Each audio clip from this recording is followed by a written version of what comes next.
This is Tech Scene Talks on Tour, the podcast about enterprise technology that brings you IT insights and analyses from events all around the globe. We cover everything, everywhere. Visit techzine.eu for more information, and don't forget to subscribe to this podcast. Welcome to this episode of Tech Scene Talks on Tour. With me today is Sam Curry. You're the CISO for Zscaler. Yep. Thanks for joining us. Thanks for having me. Interesting Good stuff. to be here. Hopefully. Well, we're not there yet. We'll see. Put me in the hot seat.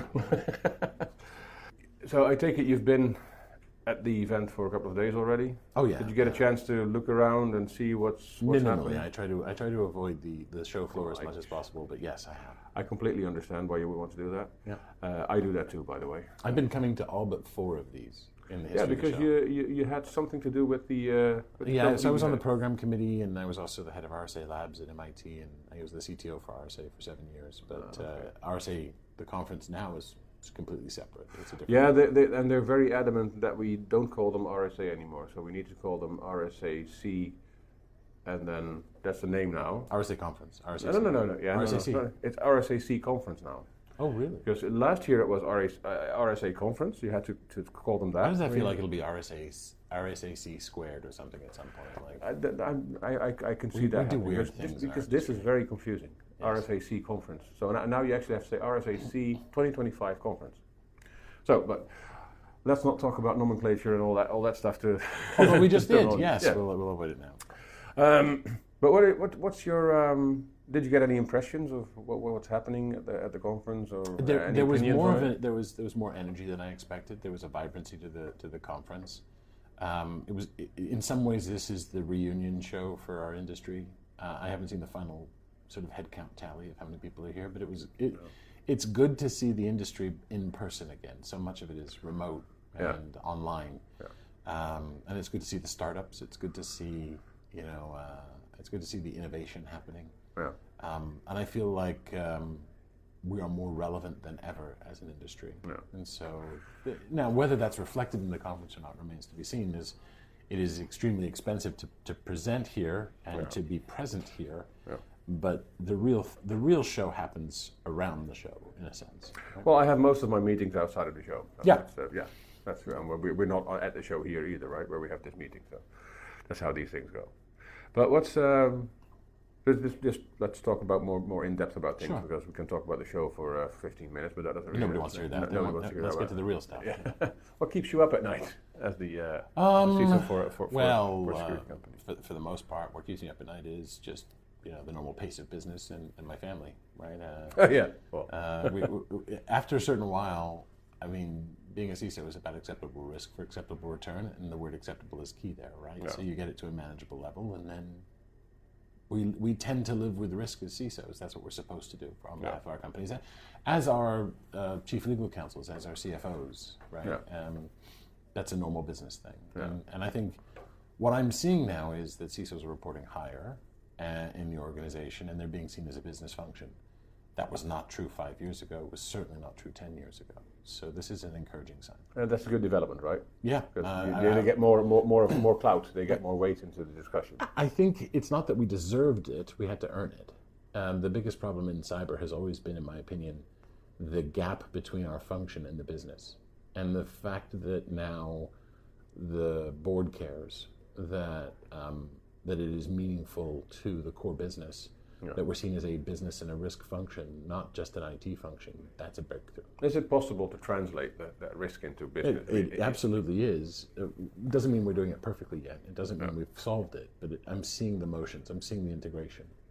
No, that's a good sign, because sometimes, especially when you're asking for, and I'm coming to the point about quantum and AI and all that stuff, especially when you talk about those things, it's quite hard to make the business case. Yep. From a CISO perspective, right? So, I think the AI topic was the first time we were asked for our opinion when a new disruptor came onto the scene. In fact, many of us were asked first. That typically didn't happen. You didn't get it when cloud came up, for example? No, I mean I remember when cloud came up and whatnot. Those decisions were being made by many C-levels, but it wasn't the CISO that was asked first. We were fighting to be at the table generally. Yeah. At the time I was at EMC RSA, and that security was a topic, but it wasn't the first person that people went to. With AI, you can go to a room full of people who are CISOs and say, how many of you were asked first? And the hands shoot up. Because Why do you think that is? I think it has to do with the fact that folks immediately knew that there was something that wasn't understood, and that it had to do with the sharing of data and information. That we had reached a point societally where they understood that we need to decide if we should be sharing information like this. We did a. And it's also the complexity of the entire. Oh, very much so. Yeah. So we did a survey here at Zscaler and found that in 2024, ChatGPT, for instance, was the most adopted technology. I think it grew over 600%. It was also the most blocked concurrently. I think both were true, and that says a lot, right? And when you surveyed CISOs, they said that LLMs and Gen AI were the most important technology. For 97% said it was the most important technology, but over 50% said it was the most risky technology concurrently. Yeah. Right? Do you see that businesses have learned anything from the cloud days? Because I see, to a certain extent, they're making the same mistakes. Oh yeah. Like going head first in way too quickly, and then realizing after a year or two, maybe it wasn't the smartest thing to do. So there was a science fiction author called Cory Doctorow who said that there's a bubble effect, and he said, "Don't worry, there's always a bubble effect. The question is if it leaves any value behind." Yeah. And he said that it's only interesting, in fact, if there's a bubble effect, right? So you expect to see this rush in. He said Enron, there was a bubble effect, left no value behind, right? The .com era was a bubble effect, left value behind. And so this is perhaps the biggest bubble, and it is actually creating value. So we shouldn't expect. You should expect there to be people rushing in. Yeah, but we shouldn't expect them actually to learn from the past mistakes. Not in that way. Not in that way. And in fact, if you don't rush in, you will probably miss out to some degree. Yeah, is my guess now. But there is this sort of other way around this about it, that ideally you would rush in with something that's already secure, but that's not. Yeah, but that never happens, does it? I mean, no. But you see the same happening now with MCP, for example. That is. I would argue that's the opposite of zero trust. Yeah. But everybody starts using it before we're actually thinking about securing it.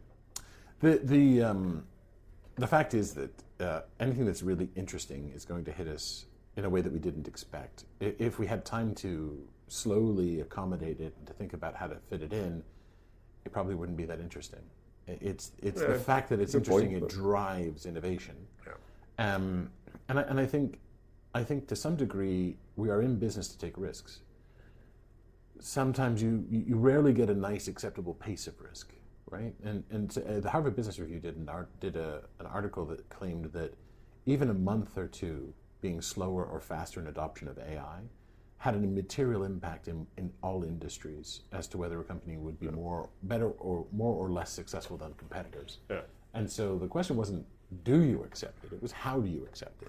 And it's a matter of, okay, yes, you can do AI, but now we've got to find the means to do it. You've got to say you can do it in this way, you can use it in these means or these ways, and to establish the right governance for it. Yeah. And then, by the way, I think you should be establishing two things. The first is governance for all disruptors. You mentioned quantum computing. Yeah. Well, you should be getting ahead of that now, even if it is. You and I were talking. It's a bit like the sword of Damocles. It sort of hangs over you, and you're not sure when it's going to actually fall. Yeah. You need to be preparing for it now, and for all disruptors. There's more, by the way. There's nanotechnology. There's synthetic computing, synthetic manufacturing, synthetic biology. Yeah. I mean, there's a long list of potential disruptors that are really going to change society. Yeah. To get ready for them. The other one is you should generally have a zero trust approach, by which I mean you should be minimizing your attack surface and trust in your environment so that the impact of these disruptors is smaller. But sometimes technology is moving at such a fast clip, such a fast pace, that it's just... So why are we making these huge... You can support complexity without it being complicated. So we should be making the simplest infrastructure that gives us flexibility and supports complexity. That means, by default, you should have least privilege, of course, but you should have least functionality as well, so that you can interpret what the impact of these disruptors is when they come in. Yeah. That's something, by and large, people aren't thinking of. No, what do? We build this massive infrastructure, and then we put another layer on it, and another layer, that's the issue, right? Right, so zero trust isn't another layer added to what you have. No. right? It is in fact rethinking the infrastructure and transforming it. But also accepting what's there, right, to a certain extent as well. To a certain extent, yeah. But I believe in taking advancement in baby steps, incremental improvement, right? and you can, as long as you set the goals right and you set it up correctly, you can get almost anywhere. That's well, yeah. But that's a big condition. That's a big condition. I mean, you can. That's it. You need everything needs to align perfectly for that to happen. That's. Or put another way, you have to plan very well. Yeah. Yeah, but I think that's the basic issue that lots of organizations have, right? It's not. Maybe we trust too much in technology. Yeah, and yet the biggest problems are cultural. Yeah, and how do you get there? I mean, it's very easy to say, look, before you do anything, you need to establish governance and do all the business organizational stuff. But I get the impression lots of organizations have no clue how to do this. None. No. So actually, I usually advise people that they think about things in 4 levels. Now I'm coming at it from a cyber perspective. The first is, at the top level of an organization, all these levels are related, you should be having an ethical discussion, right? The board should be thinking, do we do these things? Should we do these things? Below that, the C level should be thinking, what's the business impact, right? How do we approach this from a logistical perspective? Let's take AI. The top level, what are we worried about from an ethics perspective, a sustainability, diversity, whatever your core values are? Sure. Then the business says, okay, so how does this impact our core business? The next level then is R&D. How does R&D actually engage in this stuff, and how does that work? And then the 4th level is IT and cybersecurity. Yeah. Now, how do we make those policies such that we can say which departments engage in what kinds of, say, AI? Yeah. And that's not that hard to do, by the way. We're talking about a few committees that meet occasionally, and when you do it right, it's sort of like the review boards in the medical space. You can then speed up your adoption of new things. Because AI is changing so quickly, you should be meeting about once a quarter to discuss what the new advances are. But it's also establishing more and deeper connection between teams and all that stuff, right? So teamwork, as it is now, or as it used to be for a long time, was the work of a team. Yeah. But now it should become the work of multiple teams together on the same issues and on the same project. And I think that's a fundamental thing, that if you look at companies that offer or tech companies that offer platforms to do that, they're not small. They're not as big as you would expect them to be, right? Right. And they still are integrating the stuff into each other themselves. It's still not. Well, we're not yet at the point like we were with the cloud, where we got to a few providers of public cloud. Because if you remember, there was an interstitial phase of private cloud, and hybrid cloud. And you had all the big companies also offering cloud. And you had the HPs and the Ciscos that wanted to do public clouds as well. And then let's not do that, and they stopped doing it again. And I think in terms of organizing your company in a way that you can actually deal with all these big, fast-changing things. So let's assume, by the way, that the evolution of any of these things is going to go similarly to how that went. Yeah. That's not the lesson. No. The lesson should have been a post facto analysis that said, well, when something like a cloud comes along, how do we analyze it from those 4 perspectives? Yeah. And that's not what most people took away. Now they're looking back and going, I guess we need a private AI and hybrid AI. Yeah. And let's wait until 3 players emerge. That's actually not the answer. No, but that's the learning from past mistakes thing again, right? Right, and I mean you can make some fairly trivial observations about past trends, and then just sound like a guru when you predict them for the future. Or you can make some deep things and say, well, how do we take advantage and surf the next wave instead of get run over by it? Yeah. And just coming back to the bubble effect for it briefly. I mean, it's also about the size of the bubble, right? And always, I think the AI bubble is a biggie, substantial, and it's not over. Yeah. No, and it's not over. And I'm kind of guessing that the quantum one is going to be even bigger. Yeah, I think so. But is there such a thing as too big a bubble? Well, yeah. I mean, we had something in my country, in the Netherlands. We had this. Yeah, this is may sound a bit weird. I'm not sure. The tulip. The tulip bubble. I knew you were going to go there. In the 17th century, right? Mm-hmm. Tulip bulbs were Did extremely. it leave value behind? Is the question. I don't know. I wasn't there in the 17th century. No. I mean, and that was our. There was also the South China Sea bubble, and there were others like it. Yeah. Sometimes, because some bubbles are not every bubble is the same, right? So some of them are useful, some of them aren't. and it's very hard to. I don't think the tulip one was long-lasting value. No. Well, on the other hand, we still deliver all the tulips. It really affected the Dutch economy.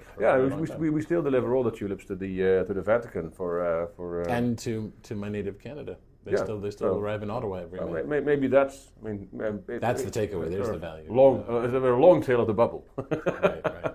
Now, but I just want to. All kidding aside, I want to just touch on the quantum bubble here, because that is something that I know the security industry has been preparing for at least a decade already, if not longer. Well, preparing, I don't know. The preparations are finally happening. Thinking about maybe. Yeah, the IETF is now a good colleague of mine. Jaroslav Rosamacho is part of the group. He's here at Zscaler, but they're starting to think about how to do this with TLS properly, and they're starting to work through the RFCs. And you see standards that are now NIST endorsed, for instance, that are coming out. New ways of doing quantum resilient crypto. Yeah. However, most companies aren't ready for it. No. I actually had a chat with somebody this week about this, and he said, look, one of my former clients, or current client, I don't know, but even client, big bank in the US, said, look, I have 30 million endpoints. So divided over all sorts of things, right? Sort of making them PQC ready, it's going to take me 10 years to do. That was his estimation. Maybe, to me, that sounds as long. If he does it alone, absolutely. Yeah. And then, but if TLS advances and operating systems advance and libraries advance, please keep going. Yeah. So, if he estimates, or he, I'm not sure what it was, but if they estimate it takes 10 years, and we're in 2025 now, right? And there's this, what you mentioned, the sort of Damocles and. Yeah. But there's quantum's not going to be around properly until 2030, 2040. So it is. It could be sooner too. It could be sooner too, and it's very tempting to say, oh well, we'll just not do it. But if you look at this example, that he thinks it will take 10 years, then it might be time to sort of. This is one of those things where it's a very large project, and which means I don't actually trust the estimates. No. Because it won't take that long when it actually comes. If you were to start it now at a relaxed pace, yes. Yeah. However, I think that companies could be, if they had to take the quantum part out, if you had to update your crypto right now, how long would it take? It'd be a very long time. Yeah, and just to be clear, by crypto you mean cryptography, right? I mean cryptography. Yeah. So if you had to update your cryptographic libraries, it would take a long time. Yeah. So what people should be doing is breaking that into tractable projects right now, and embedding that in other work. So do an inventory of where your crypto modules are. Understand the size of the problem. I bet he hasn't done that yet. No. Right? And then say, how do I take it from a XXX project size, XXL size, T-shirt sizing? How do I bring it down to an XL? And how do I bring it down to an L? How do I make it so it's a swappable module that I know where all my cryptography is and I know how to do that? How do I also monitor the readiness of cryptographic? And how do I do? We can already, it's not just Shaw's algorithm, we can already understand what the attack vectors will be when the technology arrives. Yeah. So what am I going to do first? All of that can be planned now, and you can get PQC ready now. Yeah, and it doesn't have to be hugely expensive. So you can take it from a 10-year project down to a 1-year project. Yeah. But one of the things that I think also plays a role here is the high degree of uncertainty, right? For a lot of people. Because on the one hand, you can take a positive spin on that, right? So maybe in a couple of years' time, we will have technology that will enable us to do this much faster than we think. You can even use AI to help, by the way. You can use AI to help with modularization of code. You can use it to help undo inventories. So, but if you take a negative spin on this, put a negative spin on this, you could also say, look, this is a reason to overestimate the time it will take and to get down in the doldrums a little bit. I don't feel we're gonna do this very well or whatever. That's not the right approach. But it's also part of it is that when we talk about future disasters for which we don't yet really have a time frame, it can either be extremely depressing or seem unreal. But what we can do is instead really get specific about it. This is what, if you build those committees that deal with disruptors, and let's be clear, cryptography and post-quantum cryptography, there's three dimensions to this that I would care about. I care about a cryptanalysis. What's it going to do to the confidentiality, integrity, availability, and privacy of what we're doing?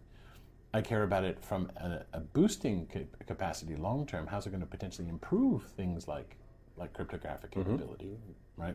And in particularly cryptologic. And then I also care about how it might help my business in the same way that I would care about AI. But right now, the most immediate risk is the first. Yeah. And so it behooves us to go through and say, let's do an inventory of where this stuff is. Let's make sure we understand the magnitude of the project. We can even, you probably have to update things like random number generators and cryptographic algorithms long before PQC comes. You know, things like RSA key links probably have to be longer soon, right? Because just plain old vanilla computing can break them soon, right? So that kind of conversation is worth it now. Do you think it's possible to make the quantum business case already as well? So if you're a think of it CISO, as the huge quantum business case, no. But if you think of it as they break it into smaller parts, many of them can be made now, as well as PQC readiness can be made now. So if you're a CISO now, and you have to get budget from the already tight budgets. I mean, all budgets are always tight. I mean, nobody ever says, "Oh, I have such a huge budget, I can do whatever I want." That's the but look, it's going to depend on who you are, how big you are, what industry you're in. Certainly, in some industries, absolutely. Yeah. But this is an exercise. We started by saying proximity to the business. We shouldn't be doing this in isolation. In your business, depending on what you do, there should be a risk registry. And if this falls out in your top 10 risks, you should be looking at it and doing projects. In fact, you should probably be doing some long-term, just like any R&D department, some long-term research into this stuff and carve out a few resources for it. And this is probably one of those projects. Yeah.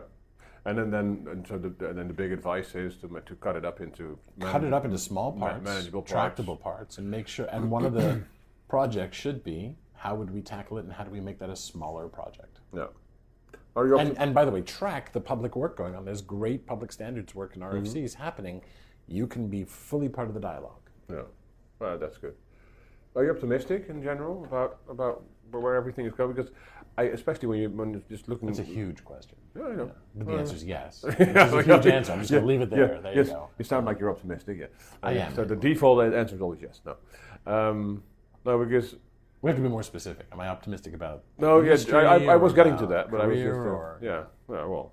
No, because I've seen, if you look at AI, for example, now, right? We're also creating lots of AI technical debt for the future at the moment. And I think because of everything that's so complicated... You have to with the bubble, by the way. You have to develop so quickly. Yeah. And then you get... Now we're not even mastering the first kind of Gen AI wave fully, and now we're getting into the agentic stuff and agent to agent and MCP and all that stuff. There's a huge potential for creating so much technical debt that you're going to be in so much trouble in 5 years. That's more or less. Are you positive? Future job security. There's also security debt that you're incurring and privacy debt. But no, I am actually very optimistic. Look. Every single wave of technology that we've had, every single bubble that's come along has felt overwhelming and like it was too much.